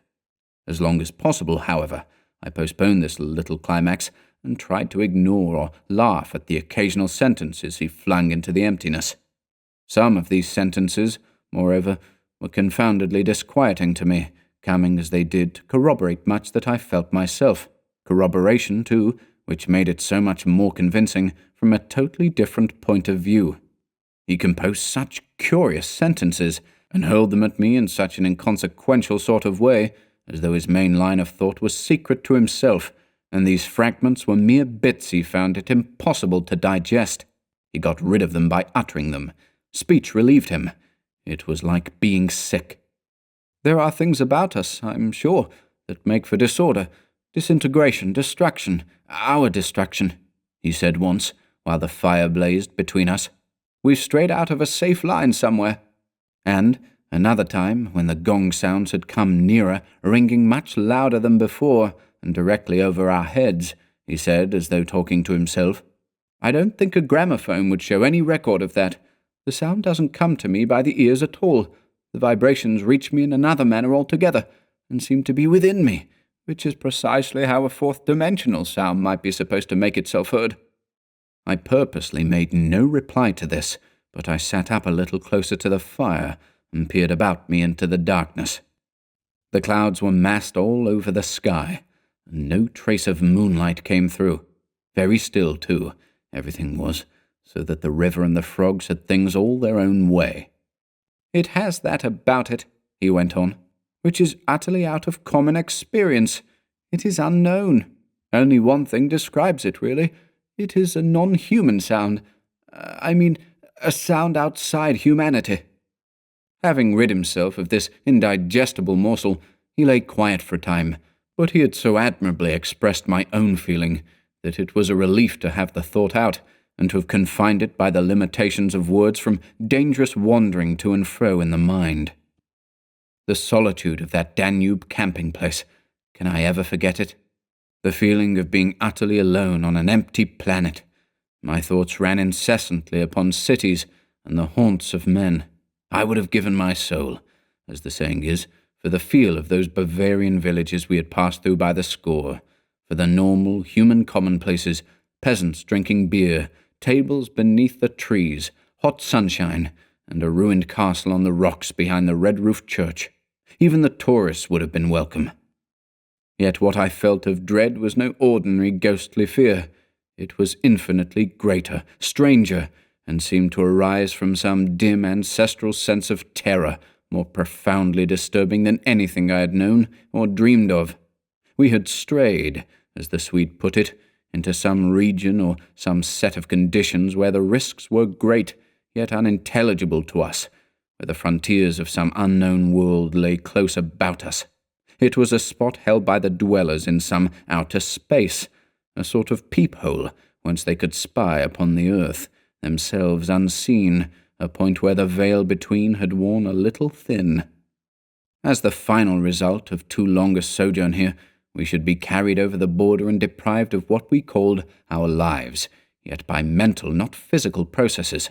In that sense, as he said, we should be the victims of our adventure, a sacrifice.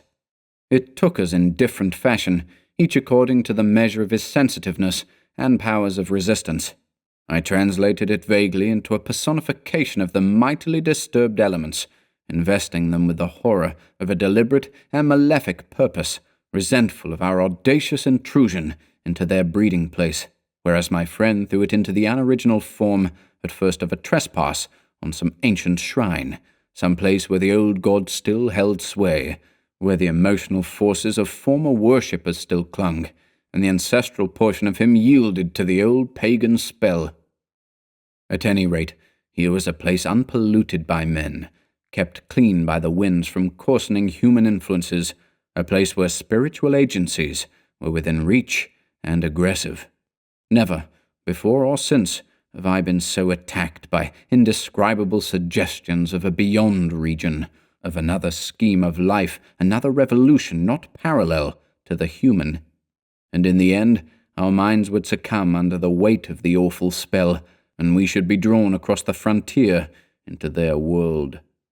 Small things testified to the amazing influence of the place, and now, in the silence round the fire, they allowed themselves to be noted by the mind. The very atmosphere had proved itself a magnifying medium to distort every indication, the otter rolling in the current, the hurrying boatman making signs, the shifting willows, one and all had been robbed of its natural character, and revealed in something of its other aspect, as it existed across the border to that other region. And this changed aspect, I felt, was now not merely to me, but to the race. The whole experience whose verge we touched was unknown to humanity at all. It was a new order of experience, and in the true sense of the word, unearthly. It's the deliberate, calculating purpose that reduces one's courage to zero, the Swede said suddenly, as if he had been actually following my thoughts.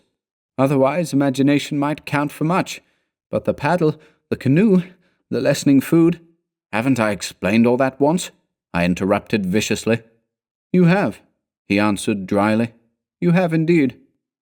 He made other remarks too, as usual, about what he called the plain determination to provide a victim. But, having now arranged my thoughts better, I recognized that this was simply the cry of his frightened soul against the knowledge that he was being attacked in a vital part and that he would be somehow taken or destroyed. The situation called for a courage and calmness of reasoning that neither of us could compass, and I have never before been so clearly conscious of two persons in me, the one that explained everything and the other that laughed at such foolish explanations, yet was horribly afraid. Meanwhile, in the pitchy night, the fire died down and the woodpile grew small. Neither of us moved to replenish the stock, and the darkness consequently came up very close to our faces. A few feet beyond the circle of firelight, it was inky black. Occasionally, a stray puff of wind set the willows shivering about us, but, apart from this not very welcome sound, a deep and depressing silence reigned, broken only by the gurgling of the river and the humming in the air overhead. We both missed, I think, the shouting company of the winds.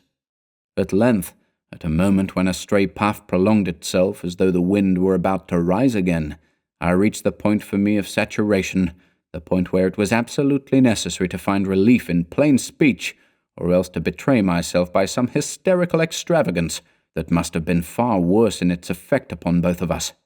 I kicked the fire into a blaze and turned to my companion abruptly. He looked up with a start. "I can't disguise it any longer," I said.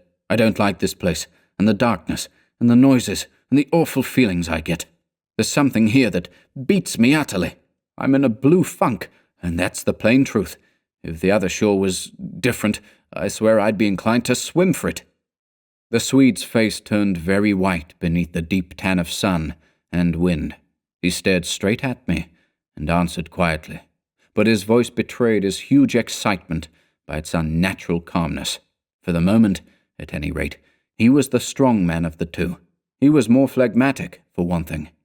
"It's not a physical condition we can escape from by running away," he replied, in the tone of a doctor diagnosing some grave disease. "We must sit tight and wait. There are forces close here that could kill a herd of elephants in a second, as easily as you or I could squash a fly. Our only chance is to keep perfectly still. Our insignificance, perhaps, may save us." I put a dozen questions into my expression of face, but found no words. It was precisely like listening to an accurate description of a disease whose symptoms had puzzled me. "I mean that so far, although aware of our disturbing presence, they have not found us, not located us, as the Americans say," he went on. "They're blundering about like men hunting for a leak of gas. The paddle and canoe and provisions prove that. I think they feel us, but cannot actually see us. We must keep our minds quiet. It's our minds they feel. We must control our thoughts, or it's all up with us." "Death, you mean?" I stammered, icy with the horror of his suggestion. "Worse, by far," he said. "Death, according to one's belief, means either annihilation or release from the limitations of the senses, but it involves no change of character. You don't suddenly alter just because the body's gone. But this means a radical alteration, a complete change, a horrible loss of oneself by substitution, far worse than death, and not even annihilation. We happen to have camped in a spot where their region touches ours, where the veil between has worn thin." Horrors! He was using my very own phrase, my actual words. "So that they're aware of our being in their neighborhood." "But who are aware?" I asked. I forgot the shaking of the willows in the windless calm, the humming overhead, everything except that I was waiting for an answer that I dreaded more than I can possibly explain. He lowered his voice at once to reply, leaning forward a little over the fire, an indefinable change in his face that made me avoid his eyes and look down upon the ground. "All my life," he said, "I have been strangely, vividly conscious of another region, not far removed from our own world in one sense, yet wholly different in kind, where great things go on unceasingly, where immense and terrible personalities hurry by, intent on vast purposes, compared to which earthly affairs, the rise and fall of nations, the destinies of empires, the fate of armies and continents, are all as dust in the balance. Vast purposes, I mean, that deal directly with the soul, and not indirectly with more expressions of the soul. I suggest just now," I began, seeking to stop him, feeling as though I was face to face with a madman. but he instantly overbore me with his torrent that had to come. "You think," he said, "it is the spirit of the elements, and I thought perhaps it was the old gods, but I tell you now it is neither. These would be comprehensible entities, for they have relations with men, depending upon them for worship or sacrifice, whereas these beings who are now about us have absolutely nothing to do with mankind, and it is mere chance that their space happens just at this spot to touch our own." The mere conception, which his words somehow made so convincing, as I listened to them there in the dark stillness of that lonely island, set me shaking a little all over. I found it impossible to control my movements. "And what do you propose?" I began again. "A sacrifice, a victim, might save us by distracting them until we could get away," he went on, "just as the wolves stop to devour the dogs and give the sleigh another start. But I see no chance of any other victim now." I stared blankly at him. The gleam in his eye was dreadful. Presently, he continued. "It's the Willows, of course. The Willows mask the others, but the others are feeling about for us. If we let our minds betray our fear, we're lost utterly." He looked at me with an expression so calm, so determined, so sincere, that I no longer had any doubts as to his sanity. He was as sane as any man ever was. "If we can hold out through the night," he added, "we may get off in the daylight unnoticed, or rather, undiscovered." "But you really think a sacrifice would—" That gong-like humming came down very close over our heads as I spoke, but it was my friend's scared face that really stopped my mouth. "Hush," he whispered, holding up his hand. "Do not mention them more than you can help. Do not refer to them by name. To name is to reveal. It is the inevitable clue, and our only hope lies in ignoring them, in order that they may ignore us." "Even in thought?" He was extraordinarily agitated. "Especially in thought. Our thoughts make spirals in their world. We must keep them out of our minds at all costs, if possible." I raked the fire together to prevent the darkness having everything its own way. I never longed for the sun as I longed for it then in the awful blackness of that summer night. "Were you awake all last night?" he went on suddenly. "I slept badly a little after dawn," I replied evasively, trying to follow his instructions, which I knew instinctively were true. "But the wind, of course." "I know, but the wind won't account for all the noises." "Then you heard it too?" "The multiplying countless little footsteps I heard," he said, adding after a moment's hesitation, "and that other sound." "You mean above the tent, and the pressing down upon us of something tremendous, gigantic?" He nodded significantly. "It was like the beginning of a sort of inner suffocation?" I said. "Partly, yes. It seemed to me that the weight of the atmosphere had been altered, had increased enormously, so that we should have been crushed." "And that," I went on, determined to have it all out, pointing upwards where the gong-like note hummed ceaselessly, rising and falling like wind. "What do you make of that?" "It's their sound," he whispered gravely. "It's the sound of their world, the humming in their region. The division here is so thin that it leaks through somehow. But if you listen carefully, you'll find it's not above so much as around us. It's in the willows. It's the willows themselves humming, because here the willows have been made symbols of the forces that are against us." I could not follow exactly what he meant by this, yet the thought and idea in my mind were beyond question the thought and idea in his. I realized what he realized, only with less power of analysis than his. It was on the tip of my tongue to tell him at last about my hallucination of the ascending figures and the moving bushes, when he suddenly thrust his face again close into mine across the firelight and began to speak in a very earnest whisper. He amazed me by his calmness and pluck, his apparent control of the situation. This man I had for years deemed unimaginative, stolid. "Now listen," he said. "The only thing for us to do is to go on as though nothing had happened, follow our usual habits, go to bed, and so forth. Pretend we feel nothing and notice nothing. It is a question wholly of the mind, and the less we think about them, the better our chance of escape. Above all, don't think, for what you think happens." "All right," I managed to reply, simply breathless with his words and the strangeness of it all. "All right, I'll try, but tell me one more thing first. Tell me what you make of those hollows in the ground all about us, those sand funnels. No, he cried, forgetting to whisper in his excitement. I dare not, simply dare not put the thought into words. If you have not guessed, I am glad. Don't try to. They have put it into my mind. Try your hardest to prevent their putting it into yours. He sank his voice again to a whisper before he finished, and I did not press him to explain. There was already just about as much horror in me as I could hold.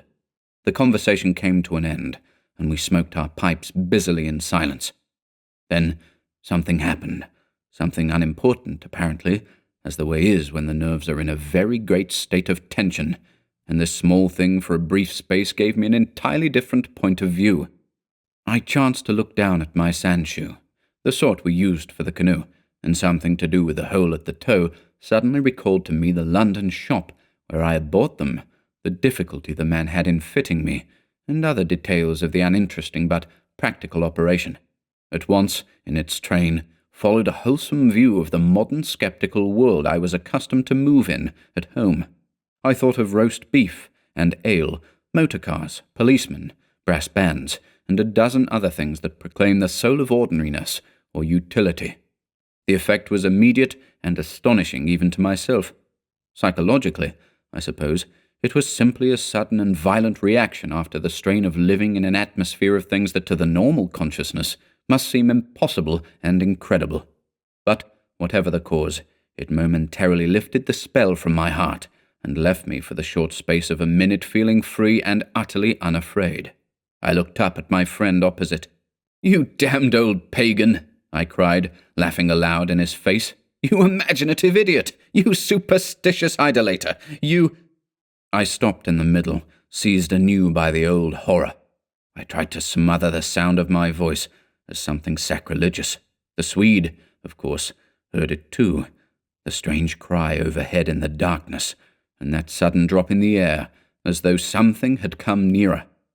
He had turned ashen white under the tan. He stood bolt upright in front of the fire, stiff as a rod, staring at me.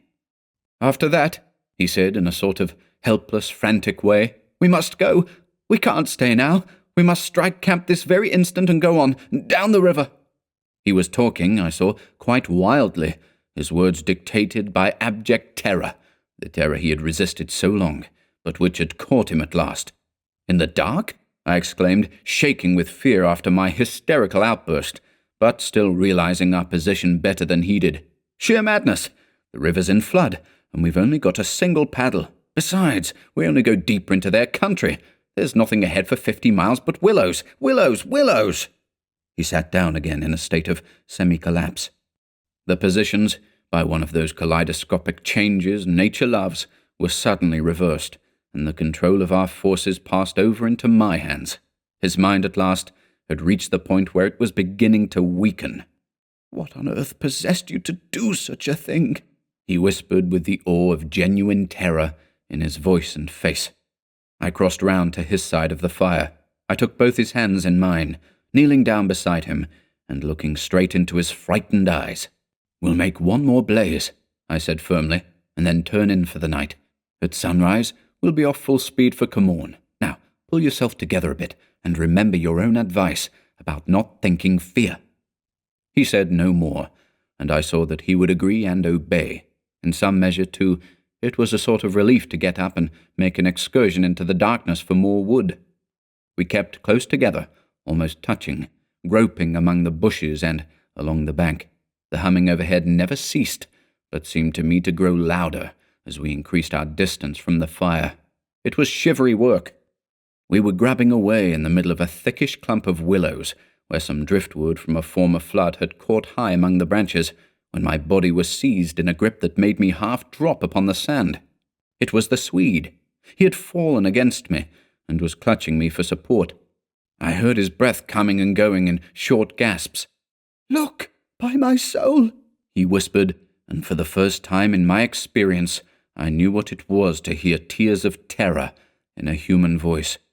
He was pointing to the fire, some 50 feet away. I followed the direction of his finger, and I swear my heart missed a beat. There, in front of the dim glow, something was moving. I saw it through a veil that hung before my eyes like the gauze drop curtain used at the back of a theatre, hazily a little. It was neither a human figure nor an animal. To me it gave the strange impression of being as large as several animals grouped together, like horses, 2 or 3, moving slowly. The Swede, too, got a similar result, though expressing it differently, for he thought it was shaped and sized like a clump of willow bushes, rounded at the top, and moving all over upon its surface, coiling upon itself like smoke, he said afterwards. "I watched it settle downwards through the bushes," he sobbed at me. "Look, by God, it's coming this way! Oh, oh!" He gave a kind of whistling cry. "They found us!" I gave one terrified glance, which just enabled me to see that the shadowy form was swinging towards us through the bushes, and then I collapsed backwards with a crash into the branches. These failed, of course, to support my weight, so that with the Swede on top of me, we fell in a struggling heap upon the sand. I really hardly knew what was happening. I was conscious only of a sort of enveloping sensation of icy fear that plucked the nerves out of their fleshly covering, twisted them this way and that, and replaced them quivering. My eyes were tightly shut. Something in my throat choked me. A feeling that my consciousness was expanding, extending out into space, swiftly gave way to another feeling that I was losing it altogether and about to die. An acute spasm of pain passed through me, and I was aware that the Swede had hold of me in such a way that he hurt me abominably. It was the way he caught at me in falling. But it was the pain, he declared afterwards, that saved me. It caused me to forget them and think of something else at the very instant when they were about to find me. It concealed my mind from them at the moment of discovery, yet just in time to evade their terrible seizing of me. He himself, he says, actually swooned at the same moment, and that was what saved him. I only know that, at a later date, how long or short is impossible to say, I found myself scrambling up out of the slippery network of willow branches and saw my companion standing in front of me, holding out a hand to assist me. I stared at him in a dazed way, rubbing the arm he had twisted for me. Nothing came to me to say, somehow. "I lost consciousness for a moment or two," I heard him say. "That's what saved me. It made me stop thinking about them." "You nearly broke my arm in two," I said, uttering my only connected thought at the moment. A numbness came over me. "That's what saved you," he replied. "Between us, we've managed to set them off on a false tack somewhere. The humming has ceased. It's gone, for the moment at any rate." A wave of hysterical laughter seized me again, and this time spread to my friend too. Great healing gusts of shaking laughter that brought a tremendous sense of relief in their train. We made our way back to the fire and put the wood on so that it blazed at once. Then we saw that the tent had fallen over and lay in a tangled heap upon the ground. We picked it up, and during the process tripped more than once and caught our feet in sand. "It's those sand funnels!" exclaimed the Swede, when the tent was up again and the firelight lit up the ground for several yards about us. "And look at the size of them!" All round the tent and about the fireplace, where we had seen the moving shadows, there were deep funnel-shaped hollows in the sand, exactly similar to the ones we had already found over the island, only far bigger and deeper, beautifully formed, and wide enough in some instances to admit the whole of my foot and leg. Neither of us said a word. We both knew that sleep was the safest thing we could do, and to bed we went accordingly without further delay, having first thrown sand on the fire and taken the provision sack and the paddle inside the tent with us. The canoe, too, we propped in such a way at the end of the tent that our feet touched it, and the least motion would disturb and wake us. In case of emergency, too, we again went to bed in our clothes, ready for a sudden start. 5. It was my firm intention to lie awake all night and watch, but the exhaustion of nerves and body decreed otherwise, and sleep after a while came over me with a welcome blanket of oblivion. The fact that my companion also slept quickened its approach. At first, he fidgeted and constantly sat up, asking me if I heard this or heard that. He tossed about on his cork mattress and said the tent was moving and the river had risen over the point of the island, but each time I went out to look, I returned with the report that all was well, and finally he grew calmer and lay still. Then, at length, his breathing became regular, and I heard unmistakable sounds of snoring. the first and only time in my life when snoring has been a welcome and calming influence. This, I remember, was the last thought in my mind before dozing off. A difficulty in breathing woke me, and I found the blanket over my face, but something else besides the blanket was pressing upon me, and my first thought was that my companion had rolled off his mattress onto my own in his sleep. I called to him and sat up, and at the same moment it came to me that the tent was surrounded. That sound of multitudinous soft pattering was again audible outside, filling the night with horror. I called again to him, louder than before. He did not answer, but I missed the sound of his snoring, and also noticed that the flap of the tent was down. This was the unpardonable sin. I crawled out in the darkness to hook it back securely, and it was then, for the first time, I realized positively that the Swede was not here. He had gone. I dashed out in a mad run, seized by a dreadful agitation, and the moment I was out, I plunged into a sort of torrent of humming that surrounded me completely and came out of every quarter of the heavens at once. It was that same familiar humming, gone mad. A swarm of great invisible bees might have been about me in the air. The sound seemed to thicken the very atmosphere, and I felt that my lungs worked with difficulty. But my friend was in danger, and I could not hesitate. The dawn was just about to break, and a faint whitish light spread upwards over the clouds from a thin strip of clear horizon. No wind stirred. I could just make out the bushes and river beyond, and the pale sandy patches. In my excitement, I ran frantically to and fro about the island, calling him by name, shouting at the top of my voice the first words that came into my head. But the willows smothered my voice, and the humming muffled it, so that the sound only travelled a few feet round me. I plunged among the bushes, tripping headlong, tumbling over roots, and scraping my face as I tore this way and that among the preventing branches. Then, quite unexpectedly, I came out upon the island's point, and saw a dark figure outlined between the water and the sky. It was the Swede, and already he had one foot in the river. A moment more, and he would have taken the plunge. I threw myself upon him, flinging my arms about his waist and dragging him shorewards with all my strength. Of course, he struggled furiously, making a noise all the time, just like that cursed humming, and using the most outlandish phrases in his anger about going inside to them and taking the way of the water and the wind, and God only knows what more besides, that I tried in vain to recall afterwards, but which turned me sick with horror and amazement as I listened. But in the end I managed to get him into the comparative safety of the tent, and flung him breathless and cursing upon the mattress, where I held him until the fit had passed. I think the suddenness with which it all went, and he grew calm, coinciding as it did with the equally abrupt cessation of the humming and pattering outside. I think this was almost the strangest part of the whole business, perhaps. For he had just opened his eyes and turned his tired face up to me so that the dawn threw a pale light upon it through the doorway, and said, for all the world just like a frightened child, "My life, old man. It's my life I owe you. But it's all over now anyhow. They found a victim in our place." Then he dropped back upon his blankets and went to sleep literally under my eyes. He simply collapsed and began to snore again as healthily as though nothing had happened, and he had never tried to offer his own life as a sacrifice by drowning.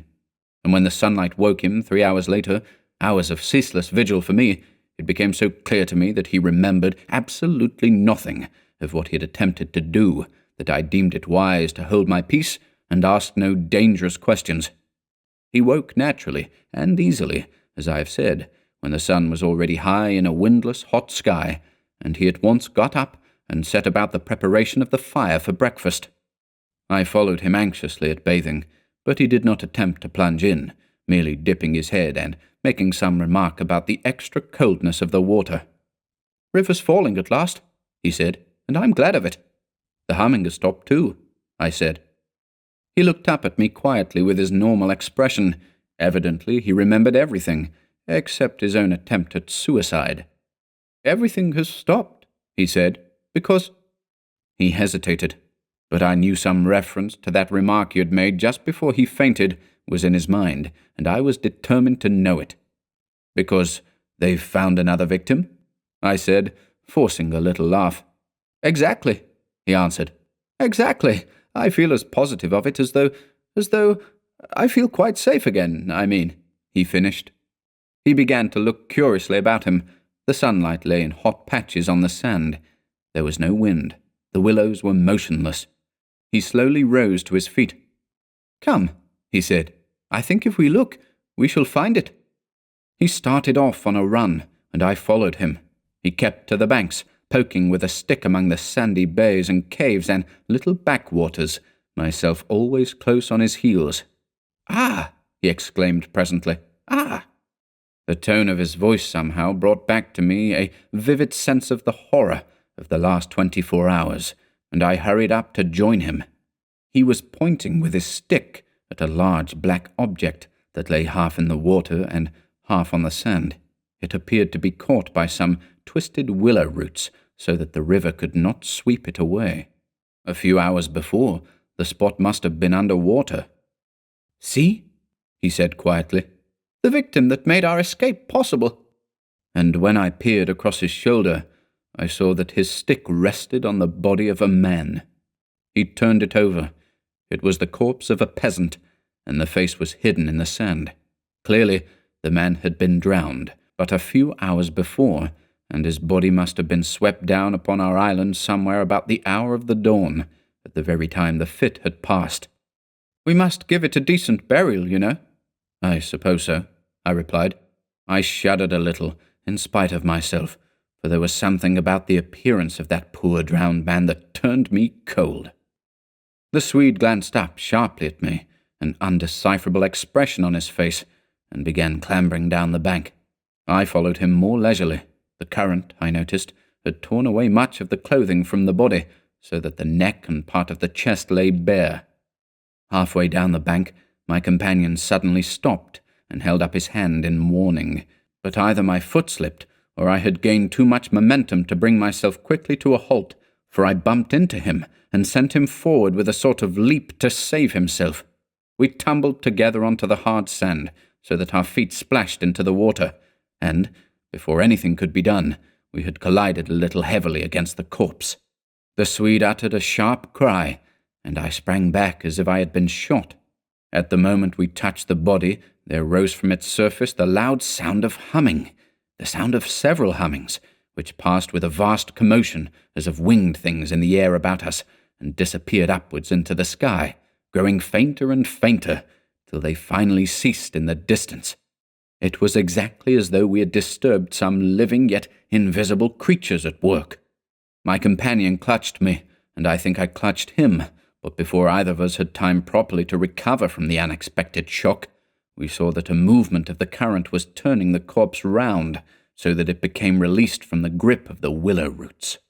A moment later, it had turned completely over, the dead face uppermost, staring at the sky. It lay on the edge of the main stream. In another moment, it would be swept away. The Swede started to save it, shouting again something I did not catch about a proper burial, and then abruptly dropped upon his knees on the sand and covered his eyes with his hands. I was beside him in an instant. I saw what he had seen. For just as the body swung round to the current, the face and the exposed chest turned full towards us, and showed plainly how the skin and flesh were indented with small hollows beautifully formed, and exactly similar in shape and kind to the sand funnels that we had found all over the island.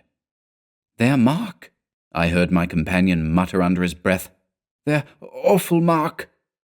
And when I turned my eyes again from his ghastly face to the river, the current had done its work, and the body had been swept away into mid-stream, and was already beyond our reach, and almost out of sight, turning over and over on the waves, like an otter.